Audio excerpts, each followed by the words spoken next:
Sa katunayan, nung tinanong siya kung anong pinakamahalagang kautusan, sabi niya, love God and love others.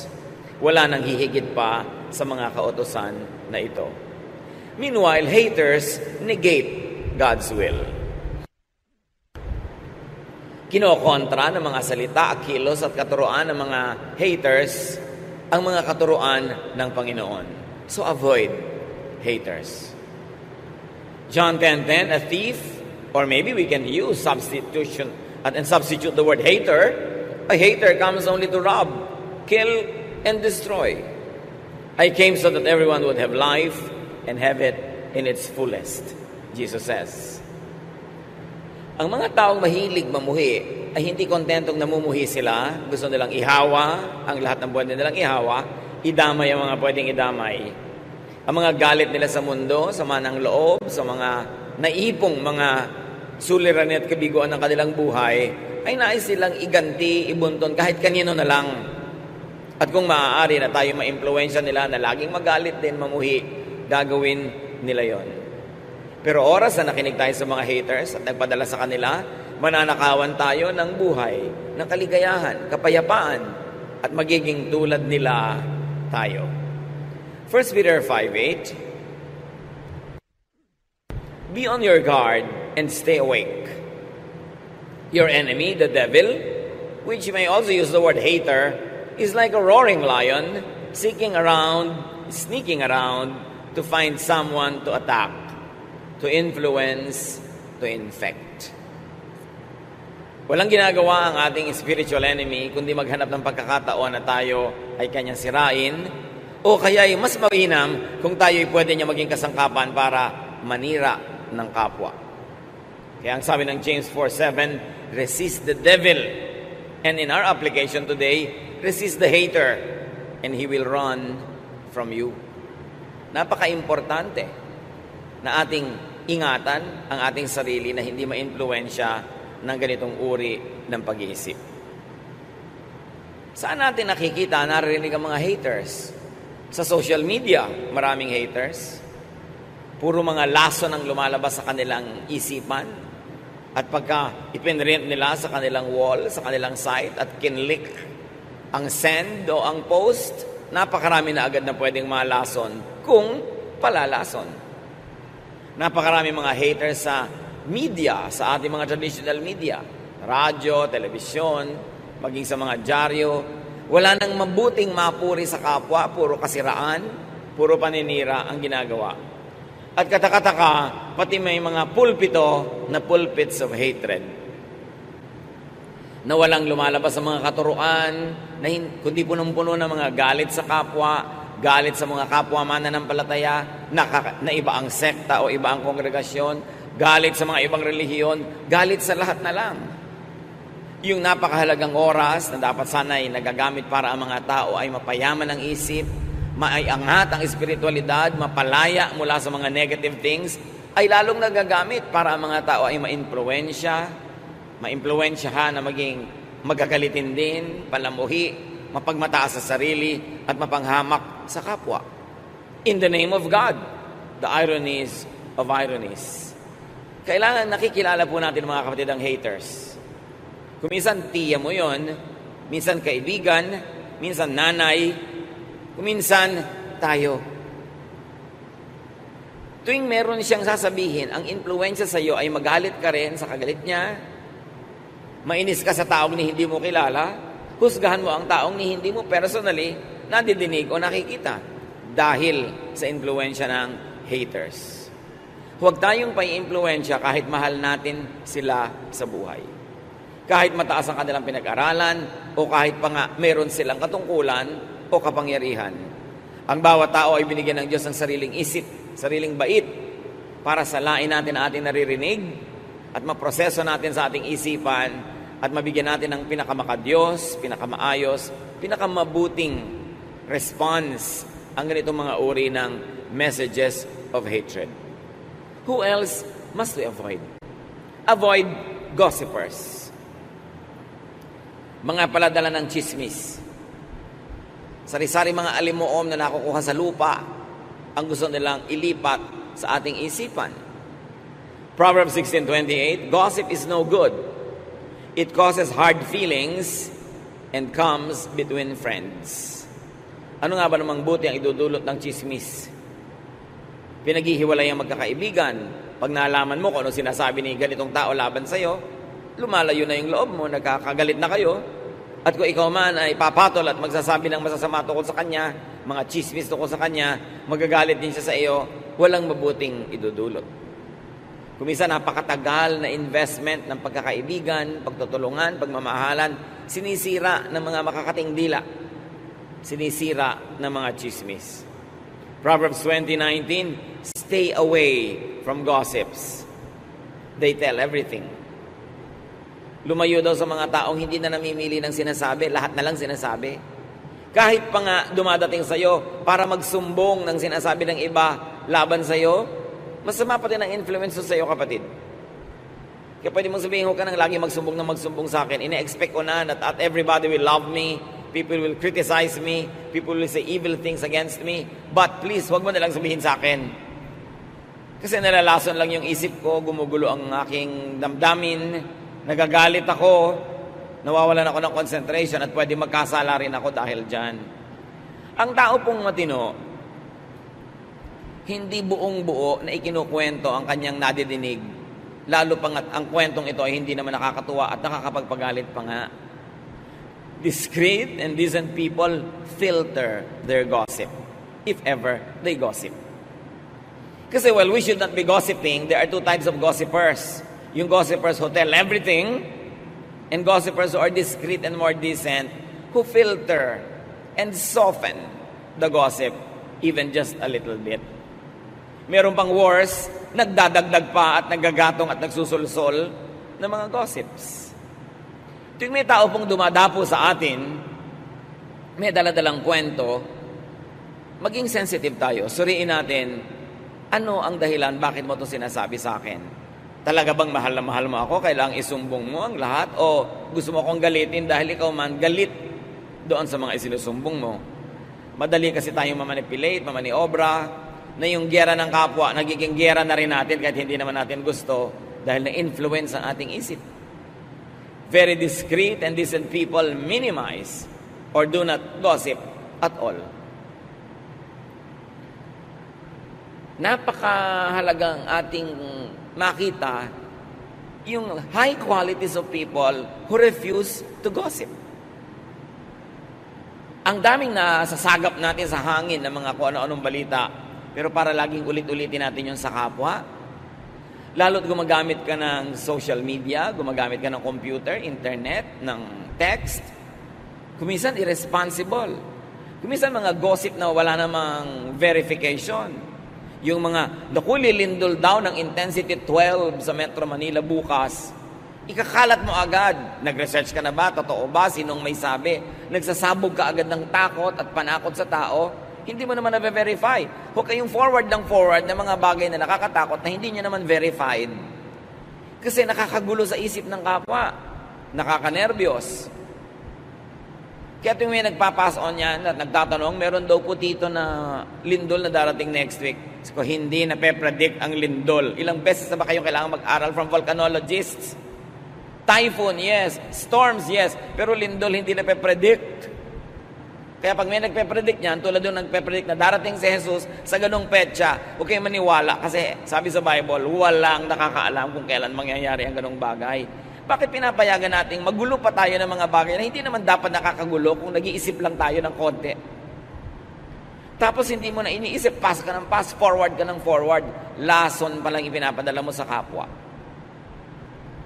Psalm 101 verse 5, anyone who spreads gossip will be silenced, and no one who is conceited will be my friend, God says.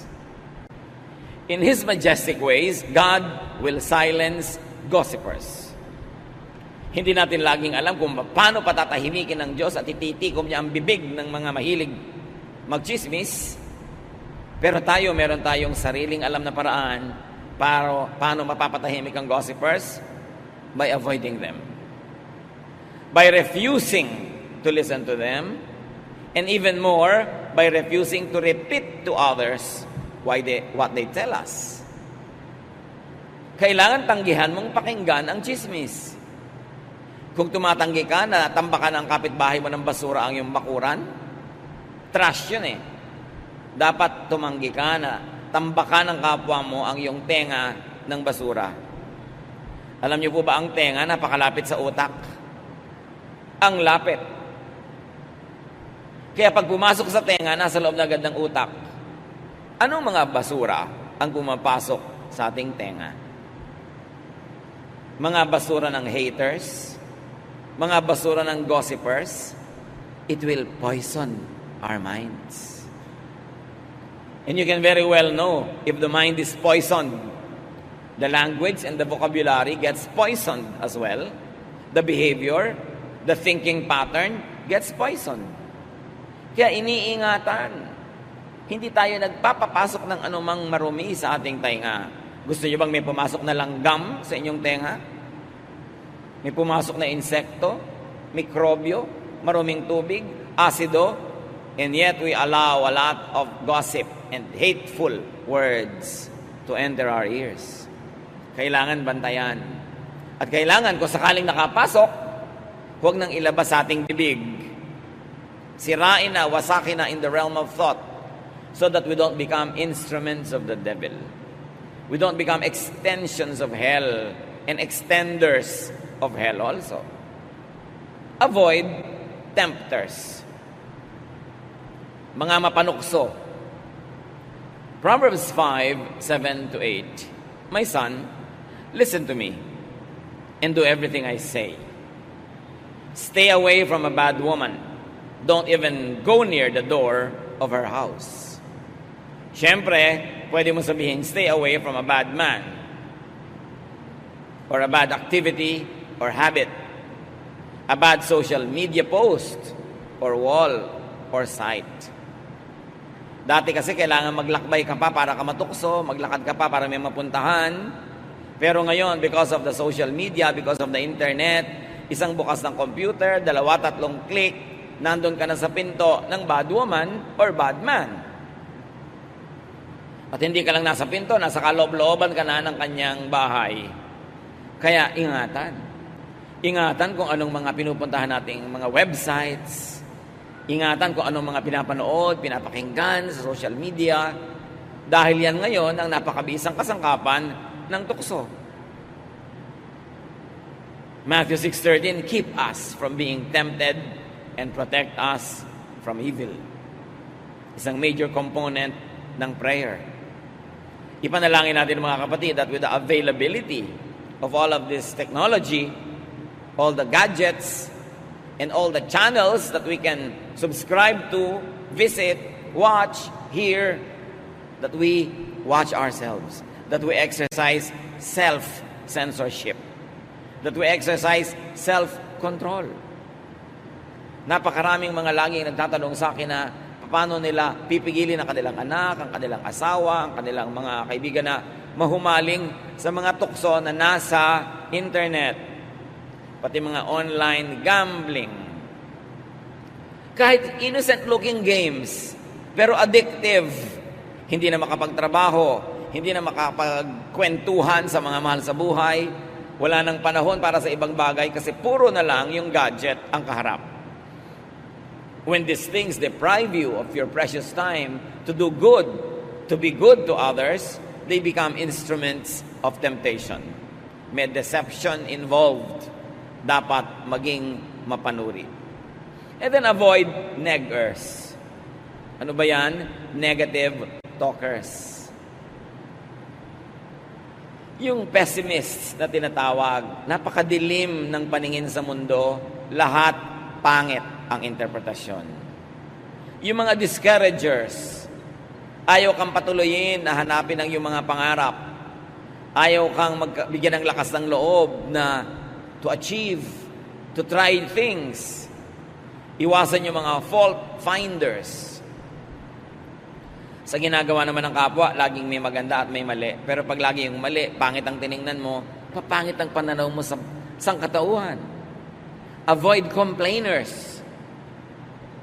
Ito yung kaharap mo, reklamo. Lagi na lang may complaint. Lagi na lang may discontentment. And then avoid catalysts of discontentment. Yung masaya ka na, sisirain pa niya yung saya mo para ka maging unhappy. Sisirain niya yung moment mo. Nagkaroon ka bigla ng boyfriend, sisirain agad ang loob mo, naku, magkakahiwalay din kayo niyan. Yung mga lagi ng discontentment, bakit ganyan ang napili mong boyfriend, may ganito, may ganon, pintas agad. Mga discontented people who are never happy to see others become contented. Avoid agents of hopelessness and gloom because they darken your vision. They darken your outlook. They darken your life.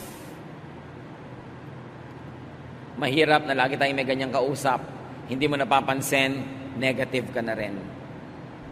Wala nang mabuti sa sangkatauhan, lagi na lang masama. Wala ka nang pwedeng magandang asahan, puro na lamang nakakatakot at malungkot. Ang sabi sa 1 Thessalonians 5:11, you must encourage and help each other. Susuriin ninyo kung ang inyong laging kausap ay nakaka-encourage or nakaka-discourage. Siyempre, ang matalino at concerned friend, kung minsan, i-discourage ka based on facts, based on experience, and based on a generally wise disposition. Pero may mga tao rin na ang buhay nila tad-tad ng kabiguan, tad-tad ng lungkot, tad-tad ng frustration. Ganun na ang buong pananaw nila sa buhay, yun ang iwasan yung maka-influensya sa inyo. So kung ang mga tao ay nagbibigay sa inyo ng discouragement at encouragement, tingnan nyo ang percentage. If most of what you get from people is discouragement, these are the types of people you should avoid. Iwasan nyo rin naman yung 100% tulak ng tulak sa inyo at sulsol ng sulsol na encourage kayo, gawin kahit anong gusto nyo. Kasi hindi rin nag-iisip yun. So dapat mga 85, 80%, 85 nang i-encourage. In mga 15, 20, dinidiscourage ka, na may point naman, then pwedeng pagtiwalaan ang payo ng ganung mga tao. Matthew 17:20. Sabi ng Panginoong Jesus, if you have faith as small as a mustard seed, you can say to this mountain, move from here to there, and it will move. Nothing will be impossible for you. Kaprasong faith can achieve much. Huwag kayong papayag na inyong faith, inyong pag-asa, yung inyong energy, tanggalin ng mga negative thinkers. Huwag kayong pumayag na inyong pananalig, tanggalin ng mga walang pananalig. Na ang inyong pananampalataya ay pahinain ng mga ayaw manampalataya. Kasi ang pananampalataya, kayamanan. Yan ang pinakamahalaga nating kayamanan. Because only faith can move mountains. Not even all the money in the world can move mountains. Not even all armies in the world can move mountains. But faith, even just the size of a mustard seed, according to Jesus, can accomplish much. So seek people who encourage faith. Makibarkada kayo, makipag-usap, makigrupo sa mga taong nagpapalakas sa inyong pananampalataya, hindi doon sa nagpapahina. Makinig kayo doon sa nagpapainit ng inyong paglapit sa Diyos kaysa doon sa mga nagpapalamig. Makinig tayo doon sa nagbibigay sa atin ng pag-asa, hindi ng takot. Dahil ang taong natatakot, lalong natutupad yung kinakatakutan niya. Seek people who encourage faith because they empower you. Seek people who empower, not those who weaken you, not those who weaken your resolve, not those who blind you with their bitterness, not those who will discourage you from loving, from believing, from hoping. These are the people who will set you back. They are not happy being set back themselves. Magdadamay at magdadamay sila. Avoid people who negate faith, who weaken you. Yung gustong sirain yung pananalig mo, wala naman siyang ipapalit na superior. Gustong sirain ang pag-asa mo, wala naman siyang ibinibigay sa ibang pag-asa. Yung gustong pigilin ka sa ginagawa mo, wala naman silang ibinibigay na alternative na pwedeng gawin na mas mabuti. Na pag nakinig ka sa kanila, you will just stop in your tracks and drop dead. Wala namang ibang ipinapalit. Makinig sa mga taong may bagong ideya. Kung yung ideya, sound, maganda, nakakapagpalaya, nakakapagpayaman ng isip, nakakapagpabait, maganda yon. Pero yung pinipigil ka sa pananalig mo, pinipigil ka sa inaasahan mo, wala namang ipinapalit na maganda, anong ipapalit niya? Vacuum, emptiness, bitterness. Be careful. And avoid naggers. Yung mga yakiti-yakita, walang tigil ang bunganga, daldal ng daldal. Hindi naman lahat ng nagger, ibig sabihin lang pinapagalitan ka o sinisita ka. May mga nagger na walang tigil ang kadadaldal. Parang makina, mga bibig. Nakakapagod kasama. Meron ba kayong kilalang ganon? Nakakatakot makasabay mag-lunch dahil talagang pagod na pagod ka. Daig mo pa ang nagbuhat ng krus sa Kalbaryo dahil wala kang ginawa kundi makinig sa kanyang non-stop talking, walang comma, walang period, hindi ka makasingit. May kilala kayong ganon? Avoid. O baka kayo yun. Pag iniiwasan kayo ng mga tao, naglalakad kayo, papaliko sila kahit dediretso dapat nung makita kayo lumiko. Baka tayo yun, nakakapagod ka usap. Magkukwento ka lang ng isang bakasyon mo, 10 bakasyon niya ang katumbas na ikukwento niya. May sasabihin ka lang tungkol sa husband mo, dadaigin niya ng tungkol sa husband niya. Laging panalo siya, ang dami niyang sasabihin. May isa ka lang tanong, ang dami-daming sagot. Nakakapagod. Sabi ng desiderata, avoid loud and aggressive persons. They are vexations to the spirit. Nakakaligalig, nakakalito, nakakagulo ng espiritu ang sobrang madaldal. Proverbs 27:15, the steady dripping of rain and the nagging of a wife are one and the same. Siyempre, male point of view yan kasi male yung sumulat. A female can also say that a steady dripping of rain and a nagging husband are one and the same. Because there are nagging husbands. Just in case wala pa kayo nababalitaan, meron. Kung may mga nagger na babae, may mga nagger ding lalaki. Nakakapagod din in the same way. Proverbs 21:9, it is better to stay outside on the roof of your house than to live inside with a nagging wife or husband. Ang mga roof kasi sa Middle East, flat. Pwede kang tumira, hindi ka mahuhulog, hindi katulad ng mga roof natin. So sabi, mabuti pa doon ka na lang tumira sa bubong, kahit maginaw o mainit, kasi nasa loob ka nga ng bahay, ang kasama mo ng mga asawa, walang tigil ang bunganga. Nakakapagod, nakakarindi. No? Proverbs 21:19, it is better out in the desert, o mas malayo na to, than at home with a nagging, complaining wife or husband. Lagi lang nilalagyan ng kabilang kasarian. Kasi universal naman ito para sa lahat ng tao. Or a nagging mother, or a nagging friend, or companion. Minsan, naglalakbay ako nung araw pa, estudyante pa ako, I was traveling, and I had the misfortune of sitting next to a couple na yung wife, walang tigil ang yakiti-yakitak.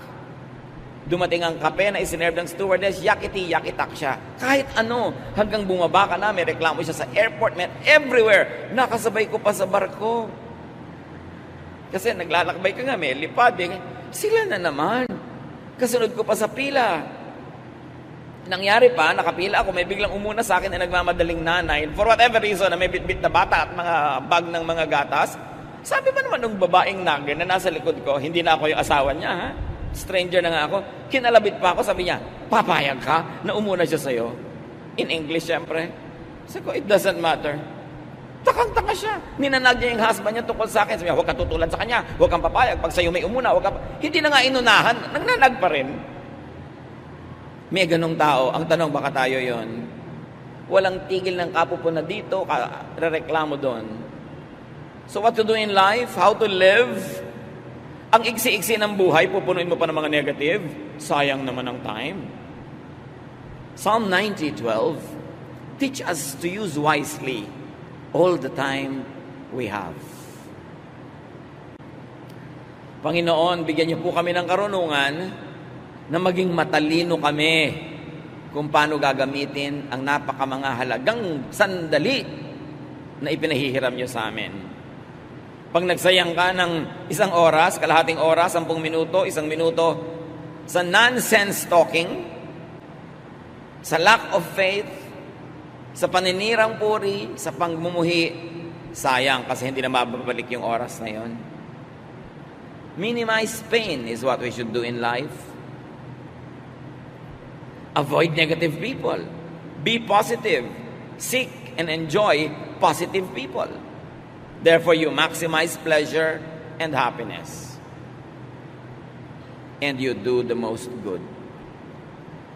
Paulit-ulit ako sa tatlong ito. Ano ang gagawin sa buhay ng tao na ipinapahiram ng Diyos? Maraming pwedeng discussion, maraming pwedeng detail, pero kung tutuusin, tatlo lang. Hanggat maaari, pakontiin at paiksiin mo ang paghihirap at pagdurusa.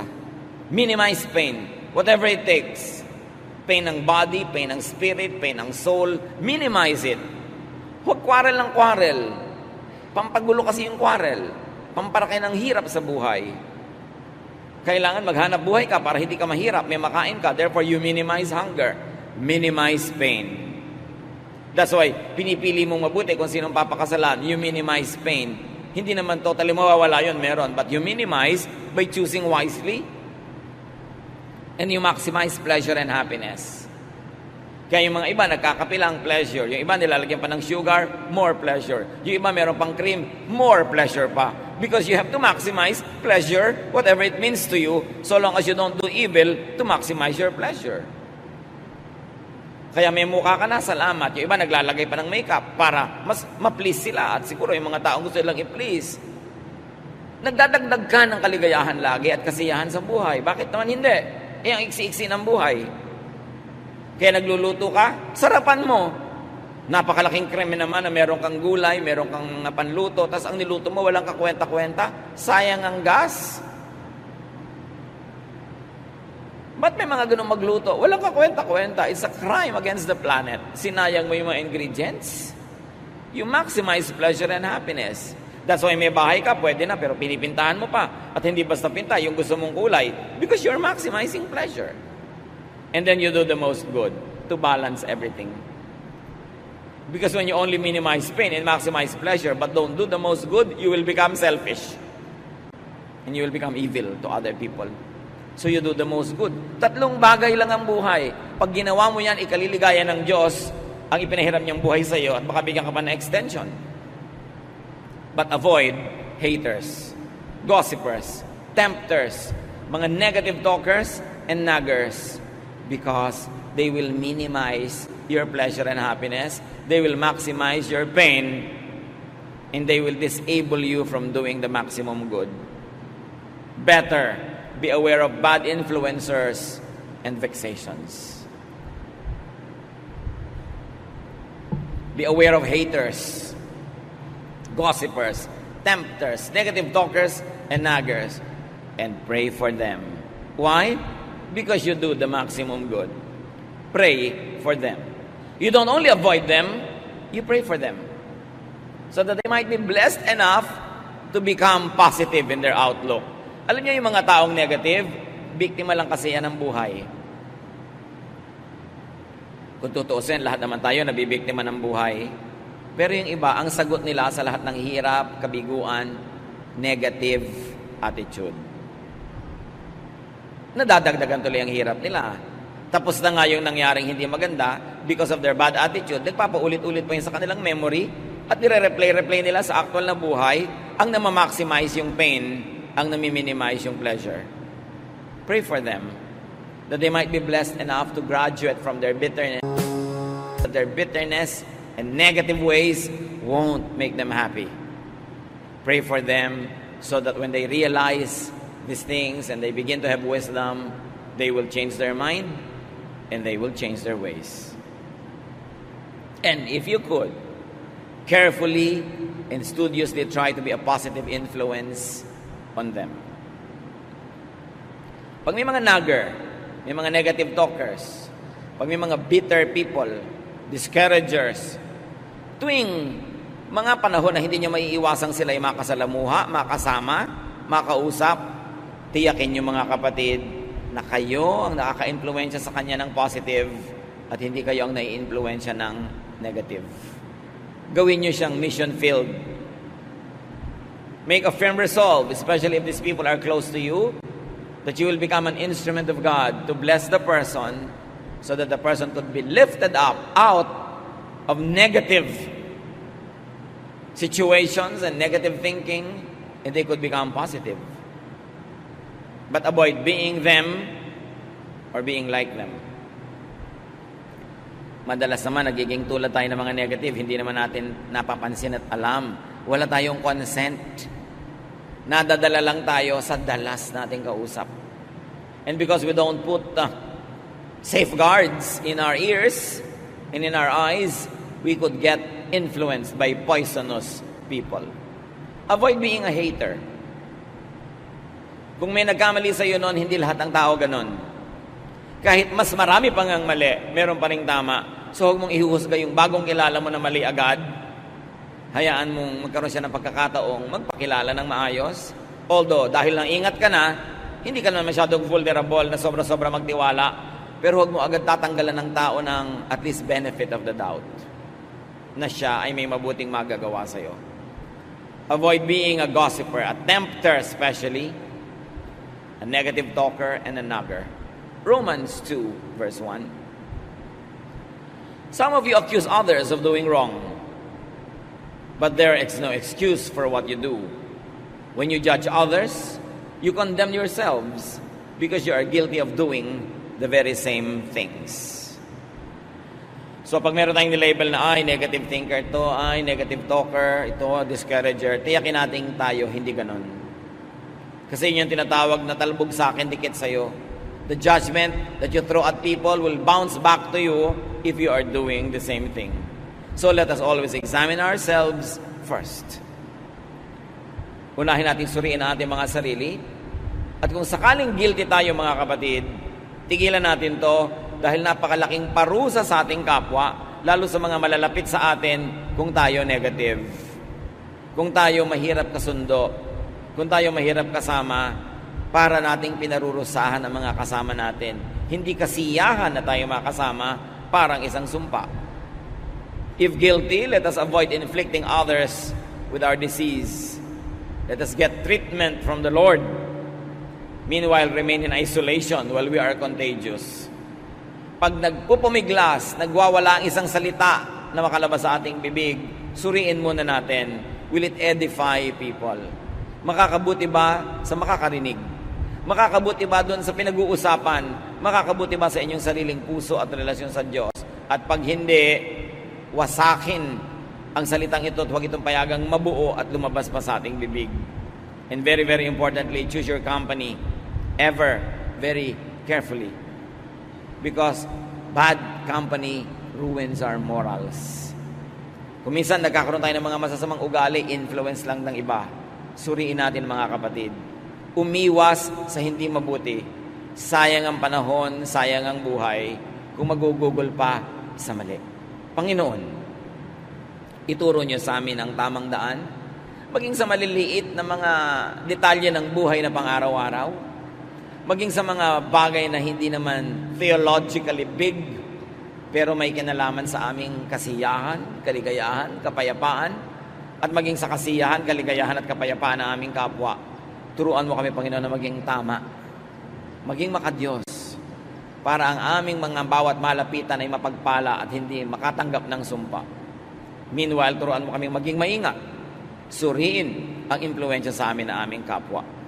Pagbulay-bulayan natin ang mga simpleng pang-araw-araw na bagay na ito na madalas humahad lang sa ating spiritual growth, humahad lang sa ating kaligayahan at kapayapaan.